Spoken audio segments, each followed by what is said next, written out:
Power star Pawan Kalyan trend follow కాడు, కొత్త trend సృష్టిస్తాడు అనే డైలాగ్ను మరోసారి నిరూపించాడు. కాటమరాయుడుగా ఇప్పటికే పలు రికార్డులు సృష్టించిన పవన్ తాజాగా మరో రికార్డును తన పేర లిఖించుకున్నాడు. యూట్యూబ్ టీజర్ వ్యూస్ రికార్డులో ఇంతవరకు ఖైదీ నెంబర్ 150 మొదటి స్థానంలో కొనసాగుతూ వచ్చింది. తాజాగా ఆ రికార్డును కాటమరాయుడు బద్దలు కొట్టింది.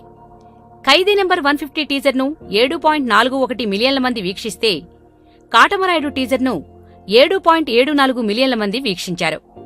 ఒక నిర్ణీత సమయంలో అత్యధిక మంది వీక్షించిన టీజర్గా కాటమరాయుడు రికార్డు సృష్టించాడు.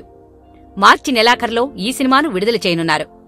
పవన్ కి గల క్రేజ్, శృతి హాసన్ గ్లామర్ ఈ సినిమాపై ఆసక్తిని పెంచుతున్నాయి.